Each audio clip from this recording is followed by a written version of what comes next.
What was the sea monster that attacked and mauled this American warship? Did a giant octopus as big as Piccadilly Circus come ashore on this beach? Did the legendary Serpent of the Sea appear to this Cornish fisherman? Out come the head, about 3 feet away from the body. Had a good look at us. Presumably didn't like to look away, and he just disappeared, submerged. Mysteries from the files of Arthur C. Clarke, author of 2001 and inventor of the communications satellite.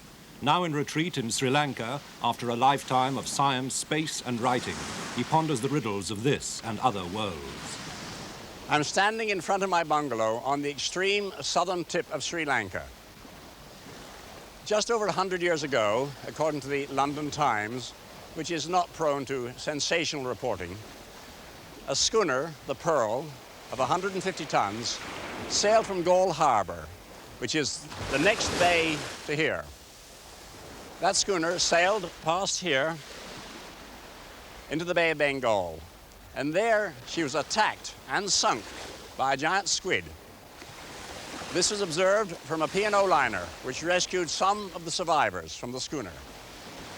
It's an incredible story, but when one considers the enormous amount of unexplored ocean, there are 6,000 miles of empty sea from here to the icy walls of Antarctica, one can believe that out there lurked unknown and perhaps gigantic monsters still unknown to science.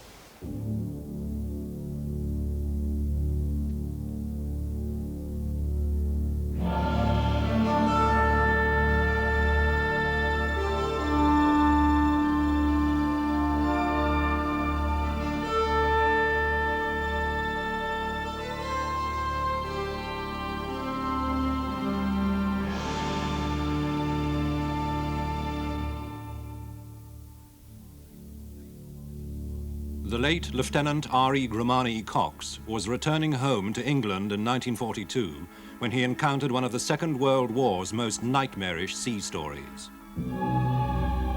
His troopship was sunk by a German raider in the South Atlantic. Cox found himself on a fragile raft beset by sharks. After 5 days came a sinister assault. Cox showed the evidence later to a friend. Well, when I looked at his leg, he pulled up his trousers and I could see scars the size of a penny, which is about 1.25 inches, the old penny, were dotted at intervals all the way up his leg. And these were white scars, sunk quite deep into the flesh, where the skin had been pulled off. Before he died in 1971, Cox told the story to his sisters, as well as to his friend, a biologist, Professor Cloudsley Thompson. Yes, he didn't show me that. He only showed me the... He did that. You were his sisters, and this was in the mess.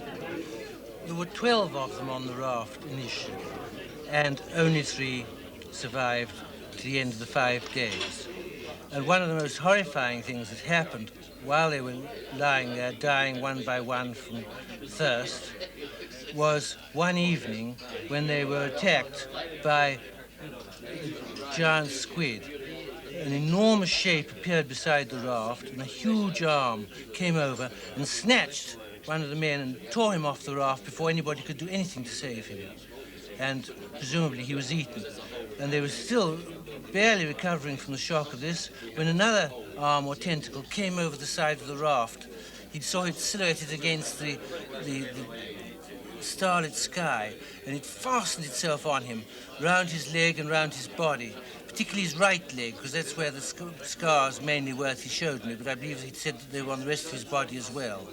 And he'd have been pulled off just like the others, only fortunately, by that time people were alert, and so they grabbed on and held him.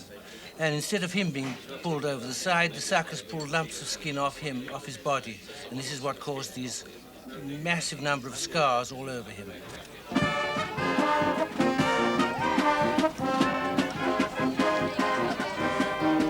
On her maiden voyage out of San Diego, the U.S. Navy frigate Stein also had a weird encounter. The Stein's anti-submarine sonar gear suddenly went U.S. unserviceable. She sailed home. Once the family reunions were over and the ship was in dry dock, Petty Officer Ira Carpenter went down to examine the underwater dome. We noticed that there were some quite long scratches starting from the front and the side and down underneath the dome itself. The longest one, I would say, was about 4 feet long. At the bottom of each one of these cuts, or at least 90% of the cuts, was something embedded underneath the rubber coating itself. Of course, I was interested to determine what that was. I had never seen anything like this before. This type of damage was brand new to me. So I used my knife to pick out this foreign object underneath the no-foul coating. And it looked to me like it was a claw. And I quipped to my SW officer at the time. I said, look here, it looks like we have been attacked by a bunch of small alligators. Navy biologist F.G. Wood. This is a small piece of the no-foul covering that was taken from the sonar dome of this ship. In many of these cuts were found teeth or claws, such as this one. And it's apparent that whatever did this damage grasped the dome and ripped all the way through this rubber covering to the metal below. The claw it looked like it had been wrenched out of whatever had put it there. I think that it must be from a squid, because squids do have claws or hooks similar to this. Nothing else that is known in the ocean has structures of this kind. This doesn't rule out something that we haven't found yet, because undoubtedly there are creatures in the sea that are not yet known to science. The Stein has since remained unscathed. But although no full-grown giant squid has ever been caught, a hint of what such creatures may be like seems to surface oddly about every 30 years in the far north, in the cold waters of the Labrador Current. This is St. John's, Newfoundland, the wartime convoy base on Canada's Atlantic coast, and headquarters for Dr. Frederick Aldrich and his team. This is a giant squid of the species Architeuthis dux. It came ashore on November the 22nd, 1979 at St. Brendan's on Collier's Island in Bonavista Bay, Newfoundland. It's an immature female. It is a small female, but it is a giant squid. During World War II, as ships would leave the harbor, they would be torpedoed by submarines, and when the survivors would go over the sides and hit the life rafts, giant squid would surface, pull them off of the rafts, and take them to their death under the surface. I cannot help but speculate that what we know about squid and its attraction to red, I just wonder if the red life jacket of the traditional Mae West life jacket might not have been a contributing factor in the death of those seamen. These are typical suckers on an arm of the giant squid. And you'll see that in addition to the suction cup, each sucker is fitted with a ring of teeth, so that when this sucker is applied to either prey or predator, these teeth are set and anchored into the flesh at the same time that the suction cup makes contact with the flesh of the other animal. The entrance to the mouth is guarded by these large beaks, much like the beaks of a parrot, and they tear pieces off of the prey or the predator, as the case may be. The tongues and the lips of sperm whales bear sucker scars, which are approximately 12 inches in diameter. I believe that giant squid reach an approximate maximum size of something like 150 feet. If this is 20 feet long, well then it's almost 8 times longer than this in overall length, and that's a big squid. Now that we know that the giant squid is attracted to red, I'm making sure that my equipment is an appropriate color, yellow. Whatever size giant squid may reach, It does now seem that there really are giant octopuses, and that this man, Professor Joseph Gennaro of New York University, has evidence that one came ashore on this Florida beach in 1896. It was a local doctor, DeWitt Webb, who took charge of the carcass at Anastasia Beach, St. Augustine. He and his helpers had to use 4 horses plus 3 sets of blocks and tackle to move the body 6 tons or more up the beach. The mere stump of the one remaining tentacle was truly awesome, 32 feet long. Perhaps an effective example of the size of the octopus which might be represented by Webb's find would be to first look at the common octopus in this position and realize that Webb's octopus would actually stretch tip to tip from here to the red car up the beach.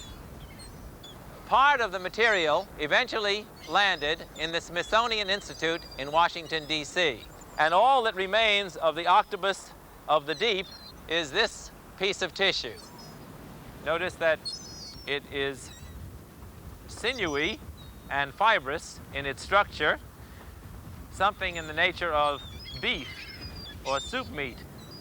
When I examined these tissues, I found that that pattern, looked at in the polarizing light of the polarizing microscope, was most similar to that of the true octopus. All this gives me strong reason to believe that what Dr. Webb found was indeed a gigantic specimen of octopus. Almost every year, surprising discoveries are made in the ocean. As recently as 1976, the U.S. Navy accidentally dredged up a totally unknown and quite large shark, the ferocious-looking megamouth, weighing almost a ton. And for centuries, there have been reports of the so-called Great Sea Serpent. Scores of captains have recorded such sightings in their ship's logs. And no skipper makes an entry in his log without a very good reason. This happened to a Norwegian ship, and this was the monster reported by HMS Daedalus. The crew of the city of Baltimore saw the head of a serpent in the Gulf of Aden, and the bowsprit of the British banner was chewed up by a serpent in 1860. The only systematic attempt to analyze reports of the sea serpent has been launched by 2 Canadian scientists, John Seibert and Paul LeBlond. They've concentrated on the coastal waters off Vancouver. Dozens of sightings were reported. There were at least 25 of them who would describe species not really known to marine biology. Seashelt, a 30-minute flight north of Vancouver, is the location of yet another report needing investigation. A local boy, John Andrews, was fishing off a pier when his sighting occurred.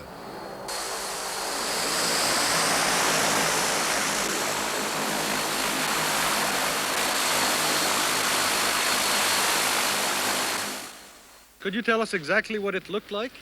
I guess it looked pretty much like a long snake-like thing with fins on it. And at first sight of it, I saw a head about 1.5 feet long, about 8-9 inches wide. And it had large cat-like eyes, and they reflected light like a cat's, and they could move in opposite directions. And one was looking at me and one at the bottom. And then I noticed that it was about the thickness of my thigh, almost a foot around. The body of the animal? Yeah, the body itself. And it was, after it had swum underneath me, I noticed it was probably about 40 or 50 feet long. Did it have fins? Yeah, it had 2 in the front, 2 in the back, and it swam undulated, like up and down instead of side to side. And it swam right under me. It's difficult to say what kind of creature John saw. It certainly doesn't match well with any kind of known mammal or any kind of known fish for that matter. The long snake-like body suggests that it's not a mammal, but its up and down undulation motion is typically mammalian. We found that there were about 3 main categories of strange animals which had been reported. One of them was serpentine of the kind that John Andrews described to us.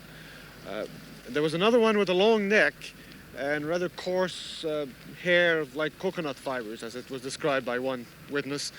And a third category also had a long neck, but was sometimes mentioned to have a mane, and sometimes also mentioned to have horns, with a head looking like that of a sheep or like that of a giraffe.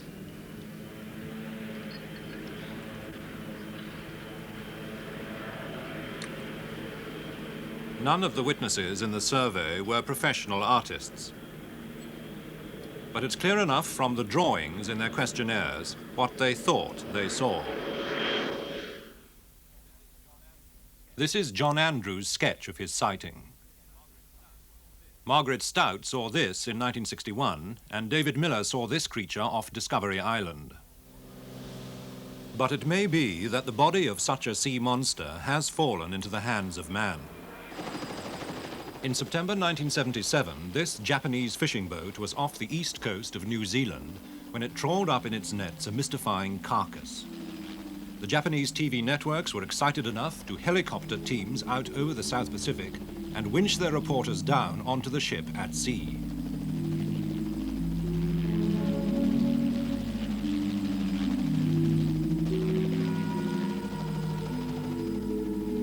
On the deck of the Zuyo Maru, the skipper talked to journalists. On April the 25th at about 10:30, we noticed something big caught in the nets. It was a red, fleshy object which smelled very strongly. We didn't know what it was, so I went for my camera and flash gun. Sadly, the body itself was afterwards thrown back. But early in 1980, one of the world's leading fisheries experts, Professor Fujio Yasuda, arrived for a conference in London with such evidence as remains. This is all the evidence about the unknown creature dredged from the sea by the Zuyo Maru off New Zealand on the 25th of April 1977. These photographs were taken by Mr. Yano of Taiyo Fisheries. The real half of the body was rotten and dropped off. As you can see in this photograph, the surface of the body is covered with a fat-like substance. This is the drawing made by Mr. Yano after measuring the creature.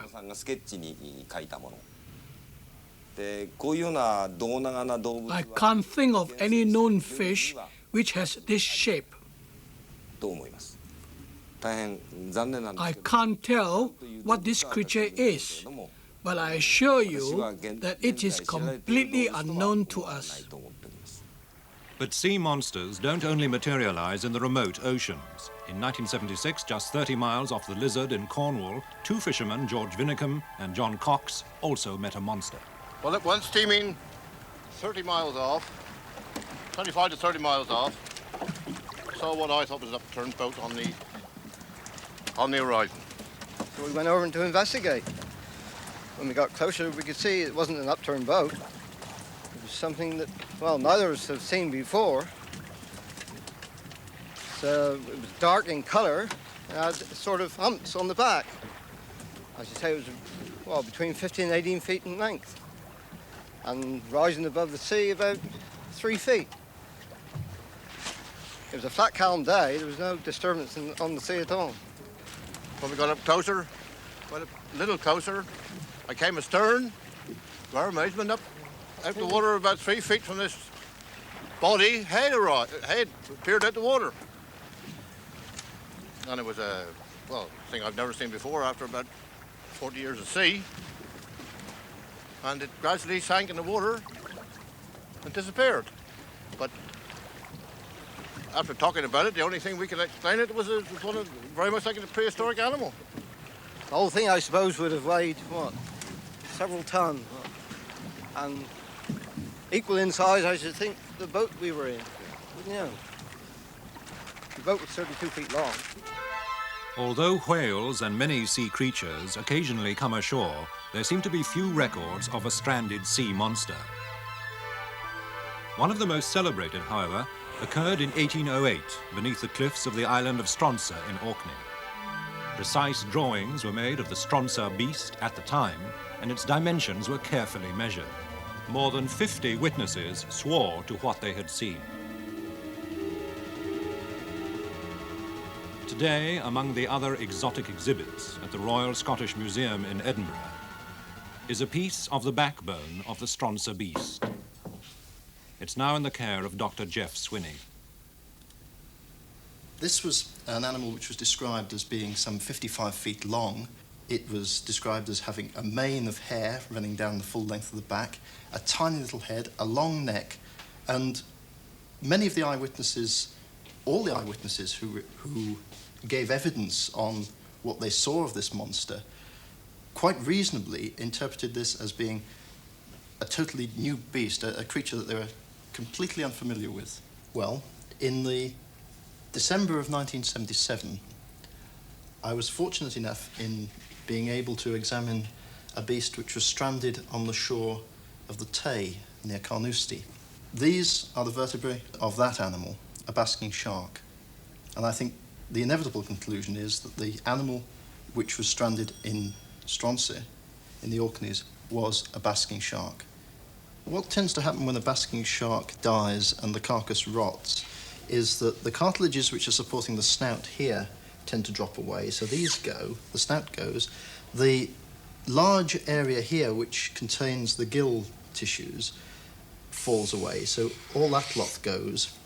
And what we're left with is a small skull in this region and a long vertebra, long vertebral column here, which tends to give the appearance of a very small-headed creature with a long neck. The fins tend to fray out.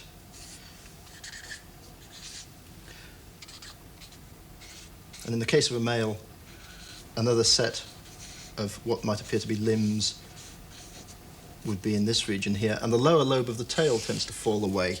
So what we're left with is this small-headed, long-necked creature with this long, tapering body. But a rotting basking shark certainly doesn't explain the beast with great teeth, basking sharks are tiny, which came ashore, also in Scotland, at Gourock on the River Clyde in 1942. Being wartime, the Royal Navy wouldn't permit photographs. And finally, the beast was taken to the grounds of the municipal incinerator. On the orders of the borough surveyor, Charles Rankin, it was chopped up and buried under what is now the football pitch of St Ninian's Roman Catholic Primary School, Gourock. Mr. Rankin. I can't see that this carcass was a rotting basking shark. In the first place, this animal showed no signs of rotting. It was absolutely complete, unmarked. The monster measured approximately 28 feet from the tip of the nose to the end of the tail. The body, as it lay on the ground, was approximately 5 to 6 feet deep. The body could be described as having three parts: the body, the neck and the tail, and the neck and tail tapered very gradually away from the body. The animal had teeth about perhaps that size, and on both jaws. In the stomach of the creature was a small portion of what I took to be a seaman's jersey. It was an open knitted portion of some knitted material. And the other thing, strangely enough, was the corner of what can be described as an old-fashioned tablecloth. Just the corner, and it was complete with tassels. The evidence for still unknown sea monsters is almost overwhelming. As for the great sea serpent, it too probably exists, except that it may not be a serpent, and there may be several different types of animal involved. The solution to this old mystery may come quite soon. At this moment, the two greatest powers on Earth are trying to develop sonar systems which will make the seas transparent so they can track each other's nuclear submarines. Those systems will locate the sea serpent if it exists. Indeed, at this moment, the evidence for its existence may be somewhere in the Pentagon or the Kremlin.